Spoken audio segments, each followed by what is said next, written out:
किसान भाइयों नमस्कार। मैं फार्मर राहुल पटेल अपने इस नई वीडियो में एक बार फिर से आप लोगों का स्वागत करता हूं। जैसा कि आप लोग देख रहे हैं पीछे मल्चिंग लगी हुई है और इस पर हमने 56 कद्दू लगाया हुआ है। किसान भाइयों हम मैक्सिमम सब्जियों में यही कोशिश करते हैं कि मल्चिंग का प्रयोग लगभग हर सब्जियों में करें और यदि हम मल्चिंग का प्रयोग नहीं करते हैं तो इससे काफ़ी समस्याएँ आ जाती हैं जो कि खरपतवार से संबंधित मुख्य रूप से। इसके अलावा क्योंकि खरपतवार तो आ ही जाते हैं और इसके अलावा भी इसमें दिक्कत आती है, जैसे कि इसमें जो नमी होती है ये जल्दी जल्दी ख़त्म होने लगती है सीज़न के हिसाब से। जैसे गर्मी का मौसम है तो उसमें बहुत जल्दी जल्दी सिंचाई करनी पड़ती है और जो इसमें हम पोषक तत्व देते हैं वो भी जो है यदि हम इसमें मल्चिंग नहीं लगाते हैं तो पूरा पोषक तत्व पौधों को नहीं मिल पाता। काफ़ी मात्रा में खरपतवार इसको ले लेते हैं। और इसका एक और ये भी फ़ायदा होता है कि जब मल्चिंग से ये कवर रहता है तो जो सूर्य की अल्ट्रावायलेट किरणें आती हैं उससे इसमें जो नुकसान होता है जड़ों को उससे बचाव होता है और इसमें जड़ों का ग्रोथ काफ़ी अच्छा होता है। वाइड रूट्स बहुत अच्छे से विकसित होती हैं और आप ये मानकर चल सकते हैं कि यदि आप कोई भी फसल आप एक फीट की दूरी पर लगा रहे हैं तो वो ग्रोथ जो बिना मल्चिंग से होगा उसी में आप यदि उसको 1.5 फीट पे लगाते हैं तो भी आपका जो है वो पूरा उतना कवर रहेगा। मतलब मल्चिंग का काफ़ी प्रभाव पड़ता है। इसकी वजह से फसलों का ग्रोथ करीब 20 से 25% बढ़ जाता है और ग्रोथ बढ़ने के साथ इसका उत्पादन भी बढ़ जाता है। अब जैसा कि आप देख सकते हैं यहाँ पर जो 56 कद्दू लगा हुआ है इस पर हमने मल्चिंग लगाया हुआ है। आगे चलकर जब 56 कद्दू के फल बनते हैं क्योंकि 56 कद्दू में पानी की मात्रा बहुत ज़्यादा होती है और ठंड में ये ठंड की फसल है, ठंड में शीत पड़ता है तो इसके पत्तों से बहुत ज़्यादा मात्रा में पानी निकलती है और पत्ते सड़ते भी ज़्यादा हैं और उस टाइम पर यदि हम यहाँ पर मल्चिंग का प्रयोग नहीं किए हुए तो इसके फल बहुत ज़्यादा सड़ते हैं। तो इस वजह से मल्चिंग से इसके फलों का भी बचाव होता है, फल सड़ते नहीं हैं। कुछ किसान भाई लोग टमाटर की भी खेती करते हैं, उसमें बधाई भी की जाती है और ऐसे ही ज़मीन पर छोड़ देते हैं। लेकिन यदि ऐसी ज़मीन पर छोड़ दिया जाता है तो उसमें नमी की वजह से और मिट्टी के कांटेक्ट में आने की वजह से फलों में सड़ने की काफ़ी दिक्कत आती है और यही वजह रहती है कि मैक्सिमम किसान भाई लोग उसकी बधाई करते हैं ताकि फल सुरक्षित रहें और अच्छी क्वालिटी की आए। लेकिन यदि आप मल्चिंग का प्रयोग कर रहे हैं तो आप बिना बधाई के भी टमाटर की खेती कर सकते हैं। हाँ, फिलहाल उत्पादन थोड़ा बहुत कम होगा लेकिन टमाटर की बधाई का जो खर्चा होता है उस बहुत ज़्यादा होता है, झंझट काफ़ी होता है, लेबर जल्दी नहीं मिलते हैं, बधाई की प्रक्रिया भी काफ़ी जो है लंबी होती है। और यदि टमाटर में बधाई के टाइम पर उसके जो है डंठल टूटते हैं तो ब्रांचें बहुत ज़्यादा निकलती हैं, तो कितनी ब्रांचों की बधाई होगी ये काफ़ी समस्या वाली बात होती है। उस टाइम पर आप जैसा कि हमने यहाँ पर जो 56 कद्दू लगाए इसी तरीके से टमाटर की भी खेती कर सकते हैं। इसी तरीके से प्याज, लहसुन इन सब की भी खेती मल्चिंग पर होती है, उसमें होल बने होते हैं और उसी होल में इसकी बुआई की जाती है। इसके अलावा आप गोभी की फसल ले सकते हैं, बीन्स है और भी जो है करेला, नेनुआ, खीरा, तरबूज, खरबूज, हर एक चीज़ की जो है खेती आप मल्चिंग की सहायता से कर सकते हैं।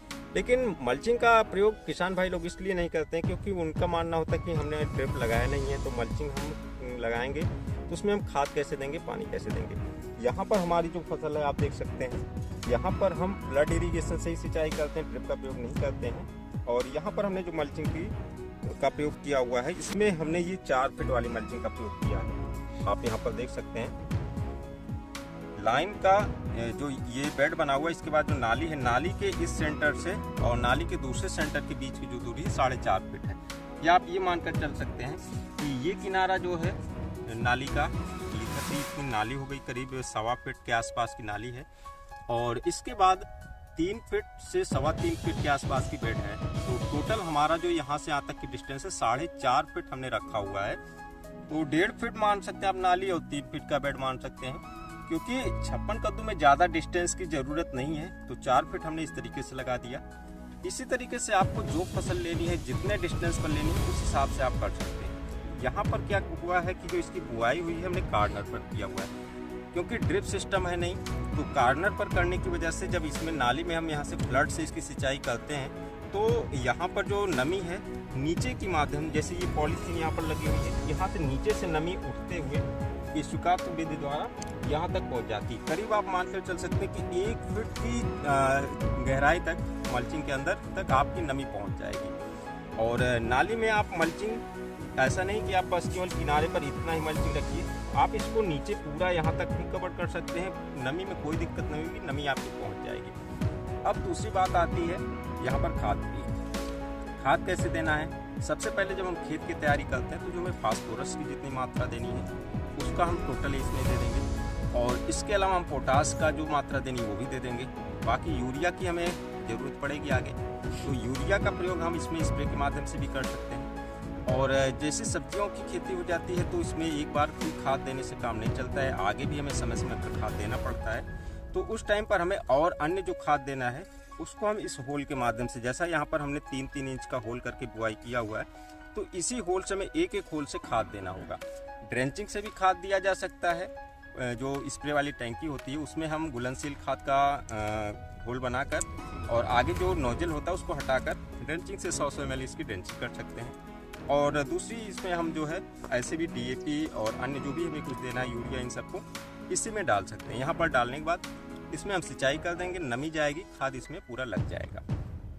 तो इस तरीके से हम यहाँ पर मल्चिंग का प्रयोग कर सकते हैं और पौधों का ग्रोथ काफ़ी अच्छा होता है। जो भी घास या खरपतवार का जमा होगा, ये 3 इंच का जो होल है इसकी आसपास होगा, तो इसको मैनुअली निकाल देंगे।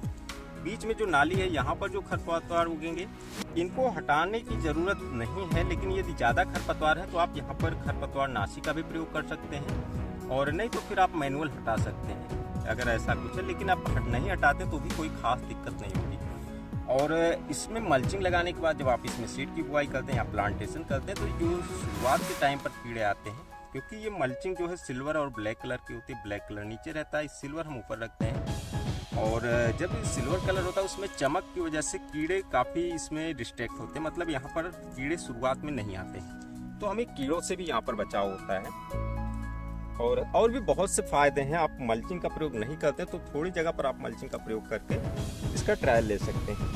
और टमाटर में भी आप इसी तरीके से कर सकते हैं। आप चाहें तो 5 फीट पर इन बेड बनाएं, और जो 4 फीट की मल्चिंग लेंगे, मल्चिंग थोड़ा ऊंचाई तक रहेगी, आपको पूरी गैप यहाँ पर मिलेगी, 2-2 फीट की दूरी पर आप लगा सकते हैं। इसी तरीके से अन्य जो भी फसलें आप उनको इस तरीके से मल्चिंग पर लगा सकते हैं। खीरा मेन, जैसे खीरा है तो आप यदि बीच में गैप बनाते हैं तो उसमें 2-2 फीट की चौड़ाई की मल्चिंग काट के केवल यहाँ पर मेड़ पर लगा दिया जाता है और खीरे की बुआई की जाती है। जितने दूर उसका रूट जोन होगा वहाँ तक हमारा खरपतवार ना होगी, उसके बीच में खरपतवार उगता है, उससे कोई समस्या नहीं होगी। थोड़ा यहाँ पर हम आपको ऊपर दिखाएं, मल्चिंग लगी है, देख सकते हैं कहीं खरपतवार नहीं है। दूसरा यहाँ पर देख सकते हैं वाइट फ्रूट्स जिसकी कुछ बाहर आ रही हैं, और ये जो है इधर से अभी तो पौधा छोटा है, यहाँ पर इसकी खुदाई करें तो अभी तो इसमें ज़्यादा नहीं कुछ दिख रहा है क्योंकि पौधा इसमें अभी छोटा है। लेकिन जब पौधा बड़ा हो जाएगा तो इसमें वाइट फ्रूट्स भी इसके आसपास पूरी एकदम अच्छे से फैली रहती हैं।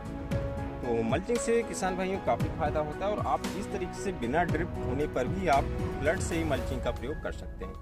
तो हमारी आज की इस वीडियो में बस इतना ही। मिलते हैं एक नए वीडियो में नए कंटेंट के साथ, तब तक के लिए नमस्कार।